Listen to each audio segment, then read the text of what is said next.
Hello everyone, this is Math Center channel and I have come back here with a question. This question has been taken from the book of class 10 NCERT and this question has been taken from the exercise 1.3 of chapter number 1, that is real numbers. And this is the very first question. So let's start. सिद्ध कीजिए कि √5 एक परिमित संख्या होती है। तो इसको हमें प्रूफ करके दिखाना है, but first of all we will have to understand all the four terms which all has been written on the board. So देख लेते हैं। पहला है उभयनिष्ठ गुणनखंड, कॉमन फैक्टर्स, दूसरा है कोप्राइम नंबर से अभाज्य संख्याएं, और तीसरा है रैशनल नंबर्स यानी परिमेय संख्याएं, और that's the last one, that is the contradiction. तो क्या होता है देख लेते हैं। उभयनिष्ठ गुणनखंड, कॉमन फैक्टर का मतलब होता है जैसे कोई संख्या 8 है और कोई संख्या 20 है, तो अगर मैं 4 से भाग करूं 4 दूनी 8 और 4 से भाग करूं 4 पंजे 20, तो 4 क्या है? 4 एक ऐसी संख्या है जो 8 का भी और 20 का भी कॉमन फैक्टर है, क्योंकि वो 8 को भी विभाजित कर रही है और 20 को भी विभाजित कर रही है।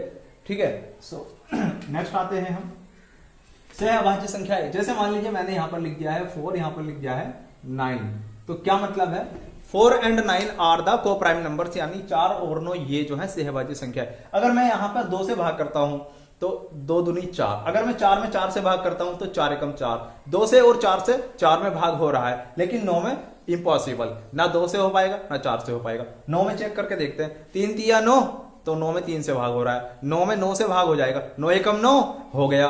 तो लेकिन 3 से और 9 से 4 में भाग इम्पॉसिबल, हो ही नहीं सकता। तो इस तरह की संख्या है कि जब उन दोनों में कोई भी ऐसी संख्या कॉमन ना होगी जो दोनों को भाग कर सकती है, इस तरह की संख्याओं को हम कहते हैं कोप्राइम नंबर, सहअभाज्य संख्याएं। थर्ड पे आ जाते हैं रैशनल नंबर्स के लिए मैंने अलग से एक वीडियो डाल रखी है, बहुत अच्छे से समझाया, फिर भी मैं थोड़ा शॉर्ट में बताता हूं। वे संख्याएं जो p/q के रूप में लिखी जाती हों और जहां p और q पूर्णांक हो और q 0 के बराबर नहीं होना चाहिए, इन संख्याओं को, इस तरह की संख्याओं को हम रैशनल नंबर्स या परिमेय संख्या कहते हैं। देखिए एग्जांपल देता हूं, जैसे मान लीजिए 3/5, तो ये क्या है? परिमेय संख्या है, क्योंकि यहां पर क्या है, अच्छा जैसे मैंने लिख दिया 4/0, ये परिमेय संख्या नहीं है क्योंकि यहां पर क्या है, 0 आ गया। अब 0 जो लास्ट, ये नीचे का जो हर होता है ये 0 नहीं होना चाहिए, यानी कहने का मतलब है p/q के रूप में होनी चाहिए और q 0 के बराबर नहीं होना चाहिए।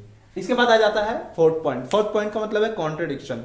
कॉन्ट्रडिक्शन देखिए, मैथमेटिक्स के दो प्रिंसिपल की अगर हम बात करते हैं, तो अगर वे दो प्रिंसिपल आपस में टकरा जाते, ओपोजिट हो जाते, एक दूसरे से अपोज कर रहे होते हैं, तो उस कंडीशन को ही हम कॉन्ट्रडिक्शन कहते हैं। यानी जब दो फैक्ट्स या दो तथ्य एक दूसरे के अपोज में होते हैं, अपोजिशन में होते हैं, so that condition is said to be the contradiction. So let's start the question.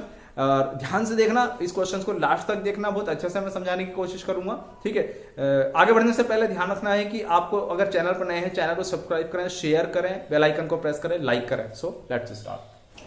तो डियर स्टूडेंट्स देखिए, जबकि मैंने मान लिया है √5 एक परिमेय संख्या है, तो मैं क्या लिख दूंगा, हमें लिखना होगा √5 बराबर p/q। इसके p/q रूप में, जबकि हमने ये भी देखना है कि p और q पूर्णांक होने चाहिए और q 0 के बराबर बिल्कुल नहीं होना चाहिए। अब हम आगे ये करेंगे, p और q में एक कॉमन फैक्टर होगा, उस कॉमन फैक्टर से इसे भाग करेंगे, यानी उभयनिष्ठ गुणनखंड से भाग करेंगे। इस प्रकार भाग करेंगे कि जो नए धन पूर्णांक a और b प्राप्त होंगे वे सहअभाज्य प्राप्त होने चाहिए, यानी कोप्राइम नंबर्स प्राप्त होने चाहिए।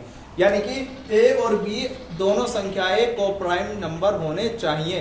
देखिए, यानी कि इस तरह के होने चाहिए जैसे 4 और 9, जबकि 4 में हम किसी भी संख्या से भाग करेंगे तो हो जाएगा, जिस संख्या से 4 में भाग करेंगे उस संख्या से 9 में भाग नहीं होना चाहिए, और अगर हम 9 में भाग कर रहे हैं जिस संख्या से, उसमें उस संख्या से 4 में भाग नहीं होना चाहिए। दोनों के बीच में कोई भी कॉमन फैक्टर या उभयनिष्ठ गुणनखंड होना नहीं चाहिए। इस प्रकार की संख्याएं प्राप्त हो रही है हमें a और b। जैसे यहां पर 2 से भाग कर रहे हैं, 2 दूनी 4, तो 2 से 9 में भाग नहीं होगा। यहां पर 4 से भाग कर रहे हैं, 4 एकम 4, तो 4 से 9 में भाग इम्पॉसिबल। 9 से 9 में भाग कर रहे हैं, 9 एकम 9 हो जाएगा। 4 में भाग करेंगे 9 से, नहीं होगा। 3 से 9 में भाग कर रहे हैं, 3 तिया 9, अगर 3 से 4 में भाग कर रहे हैं इम्पॉसिबल, हो ही नहीं सकता। तो इस प्रकार की संख्याएं हमें a और b प्राप्त हुई है। यहां से आगे हम क्या करेंगे, इस समीकरण को दोनों तरफ वर्ग कर देंगे। दोनों तरफ वर्ग करने के बाद में √5 का स्क्वायर a/b का स्क्वायर, इस तरह से हमें एक नया निष्कर्ष प्राप्त होता है। क्या है ये? a² बराबर 5b²। तो इससे ये पता चलता है कि जो a² है वो 5 से विभाजित हो रहा है और a जो है वो भी 5 से विभाजित हो रहा है, क्योंकि ए स्क्वायर और ए दोनों ही 5 से विभाजित हो रहे हैं, तो हमें यहां पर लिखना होगा, हम यहां पर फाइनली लिख देंगे माना ए बराबर 5 के। ऐसा मैं इसलिए लिख रहा हूं क्योंकि ए जो है एक ऐसी संख्या प्राप्त हुई है जो 5 से विभाज्य है या 5 से डिविजिबल है, क्योंकि हमको पता चल गया है कि जो पूर्णांक ए है वो 5 से विभाज्य है। तो हम क्या करेंगे, ए बराबर 5 के मानेंगे और ये जो मान है हम समीकरण 1 में रख देंगे। समीकरण 1 में रखने के बाद में हम यहाँ पर इसको देखिएगा 5 के होल स्क्वायर हो जाएगा, 5b ये इसका स्क्वायर पहले से ही है, और यहां से रिजल्ट आएगा b square equal to 5k square. इस रिजल्ट से हमें यह निष्कर्ष निकलता है कि जो b है और जो b स्क्वायर है दोनों ही 5 से विभाज्य हैं, यानी कि a और b दोनों 5 से विभाज्य हैं। तो हम लिख देंगे a व b दोनों पूर्णांक 5 से विभाज्य हैं, अर्थात 5a व b का एक कॉमन फैक्टर है। ठीक है, और आगे कह रहा है कि जबकि a व b तो सह अभाज्य संख्याएं हैं और सह अभाज्य संख्याओं का कोई कॉमन फैक्टर होता नहीं है, तो यह गलत परिकल्पना कैसे आई है। आगे कह रहा है कि ऐसा इसलिए प्राप्त हुआ है क्योंकि वर्गमूल 5 एक परिमेय संख्या है। हमारी ये जो परिकल्पना है ये असत्य है।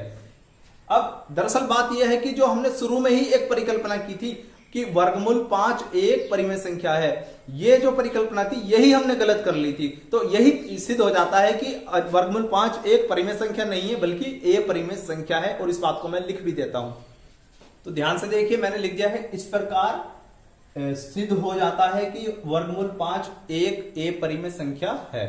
तो ये वीडियो आपको कैसा लगा, इसमें कौन सा पार्ट कितना समझ में आया कितना नहीं आया, सभी बातें अपनी वैल्यूएबल जो रिएक्शंस है वो हमें कमेंट बॉक्स में बताइएगा। आज के लिए इतना ही। जय हिंद, जय भारत।